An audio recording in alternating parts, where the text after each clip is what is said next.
আসসালামু আলাইকুম। Sonargaon star flower আসার স্কুল অ্যান্ড কলেজ কর্তৃক আয়োজিত অনলাইন ক্লাসে তোমাদের সবাইকে স্বাগতম। আমি শারমিন আক্তার। আজকে তোমাদের সাথে আলোচনা করব প্রথম পত্র থেকে দ্বিতীয় অধ্যায় মানে উৎপাদনের উপকরণ নিয়ে। তাহলে উৎপাদনের 4টি উপকরণ থেকে বিগত ক্লাসগুলোতে আমি ভূমি সম্পর্কে বিস্তারিত আলোচনা করেছি এবং শ্রম কি, শ্রমের বৈশিষ্ট্য সম্পর্কে আলোচনা করেছি।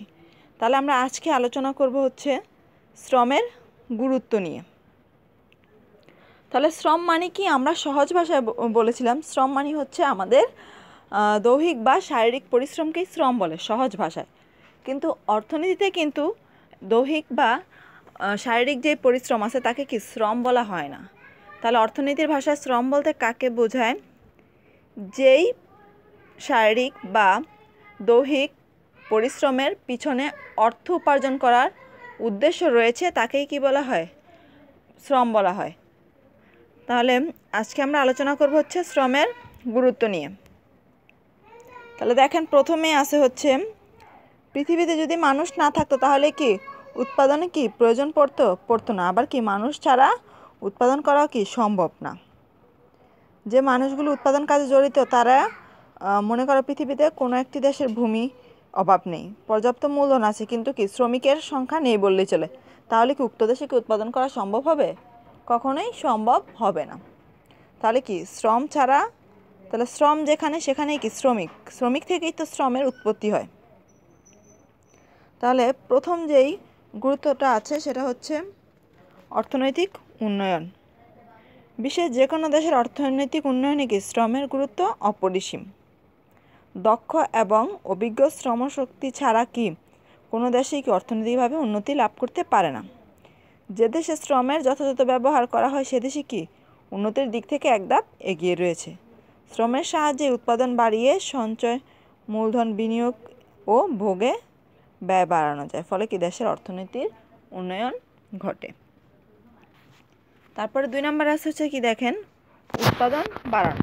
এটা তো একদম সহজেই বোঝা যাচ্ছে, শ্রম যত বেশি দিব উৎপাদন কি ততই বাড়বে। তাহলে কি শ্রমের সাথে উৎপাদনের কি একটা সম্পর্ক আছে না? যত আমরা শ্রম দিতে থাকবো আমাদের কি উৎপাদন ততই বাড়তে থাকবে। যেমন আমি যদি আজকে 1 ঘন্টা কাজ করি তাহলে আমি 2টা সাবান তৈরি করতে পারবো। এখন আমি যদি 2 ঘন্টা কাজ করি তাহলে কি আমি 4টা সাবান তৈরি করতে পারবো না? তাহলে শ্রম যত বাড়বে উৎপাদনও কি আমার তত বাড়বে। তারপর আছে হচ্ছে জীবনযাত্রার মান উন্নয়ন। তাহলে একজন শ্রমিকের আয়ের অন্যতম প্রধান উৎস কি? শ্রম। শ্রমিক কি আয় তো করবে শ্রমের মাধ্যমে, শ্রম দিবে আর সেখান থেকে কি টাকা বা অর্থ উপার্জন করবে। কেননা শ্রমের ব্যবহারের ফলে আয় বাড়ে বলে মানুষের ভোগের পরিমাণও কি বেড়ে যায়। আর ভোগের পরিমাণ বাড়ে তখনই যখন কি মানুষের জীবনযাত্রার মানের উন্নয়ন ঘটে। তাহলে দেখেন, শ্রম দিয়ে একটা শ্রমিক আয় করে। তাহলে একটা জিনিস দেখবেন, বলে না মানুষ যার যত আয় যেমন তার কি ব্যয়ও তেমন। তাহলে এই যে আয়টা বৃদ্ধি পাচ্ছে তাহলে আস্তে আস্তে কি তার ভোগের পরিমাণটাও বৃদ্ধি পাচ্ছে। সে কি আগে একটা জিনিস ব্যবহার করতে, এখন তার বেশি টাকা আছে, সে কি এখন কি অন্য আরও 2টা জিনিস ব্যবহার করবে, সে কি ভালো ভালো জিনিস ব্যবহার করবে। তাহলে আস্তে আস্তে কি তার ভোগের পরিমাণটা বৃদ্ধি পায় না? আর ভোগের পরিমাণ কখন বৃদ্ধি পায়? যখন কি জীবনযাত্রার মানটা উন্নয়ন হয় তখনই কি ভোগের পরিমাণটা বৃদ্ধি পায়। যেমন যার হচ্ছে আয় কম, সে তো প্রতিদিন হচ্ছে বাসায় এনে খাইতে পারতেছে না ঠিক মতো রান্না বান্না করে, তাহলে সে কি রেস্টুরেন্টে গিয়ে খাবে না। তাহলে যখন তার আয় বৃদ্ধি পাবে তখন কি তার ভোগের পরিমাণটাও বেড়ে যাবে, সে কি রেস্টুরেন্টে গিয়ে খাচ্ছে, এত টাকা খরচ করেও খাইতেছে। তাহলে এখানে কি তার জীবনযাত্রার মান উন্নয়ন হচ্ছে না? তারপরে আছে হচ্ছে 4 নম্বর জাতীয় আয় বাড়ানো।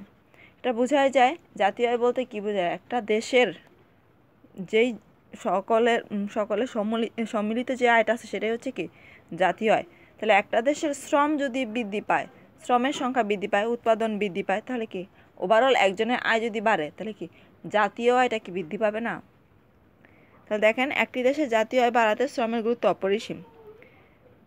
যে কোনো দেশের শ্রমের যথাযথ ব্যবহার হলে সে দেশের জাতীয় আয় বাড়বে। শ্রমশক্তির ব্যবহারের মাধ্যমে কি একটি দেশের মোট উৎপাদন, ভোগ, আয়, জীবনযাত্রার মান ও মাথাপিছু আয় বাড়ে। এর পাশাপাশি জাতীয় আয়ও কি বেড়ে যায়। তারপরে আছে হচ্ছে দেখেন 5 নম্বরে সম্পদের সদ্ব্যবহার।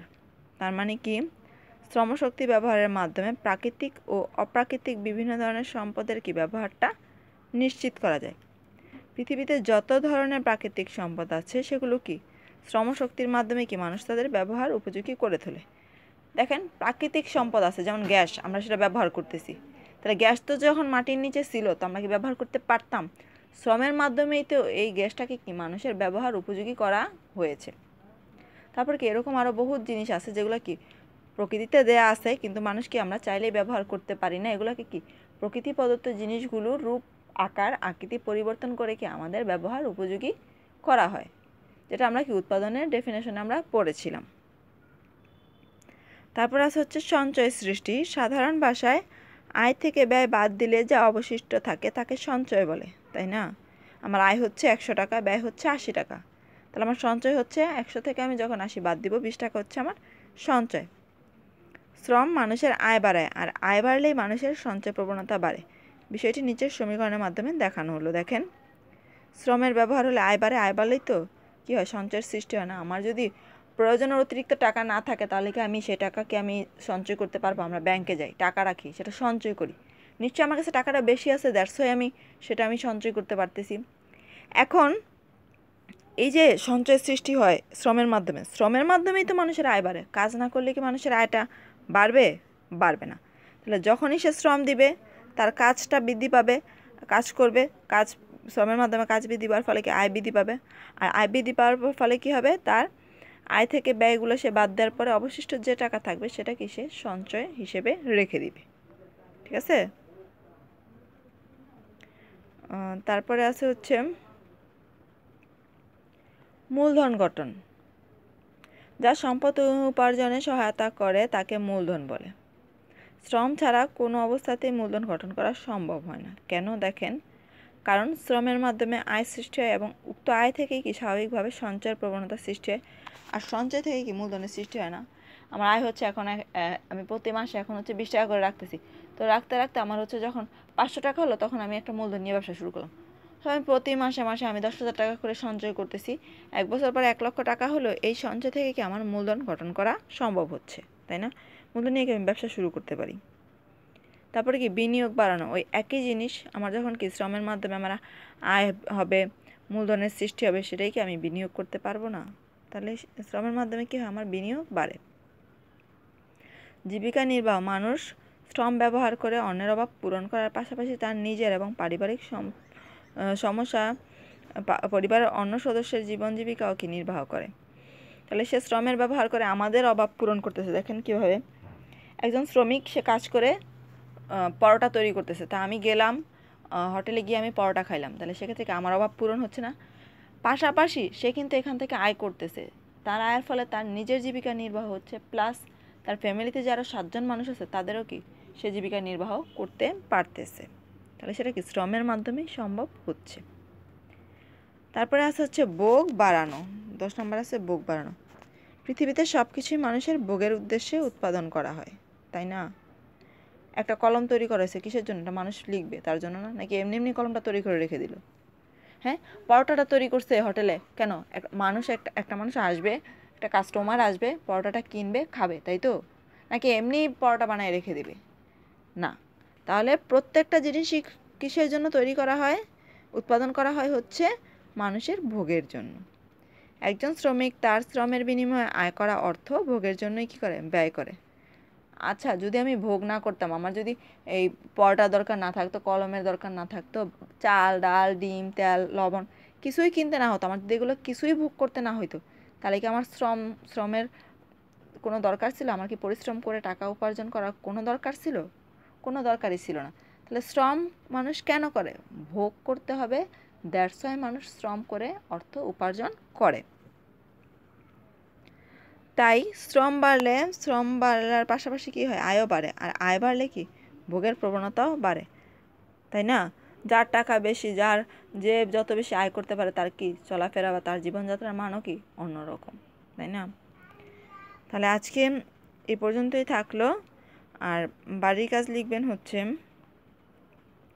শ্রমের গুরুত্ব থেকে লিখবেন এখানে যে কীভাবে শ্রম জীবনযাত্রার মান উন্নয়ন করে, এটা একটা প্রশ্ন লিখবেন।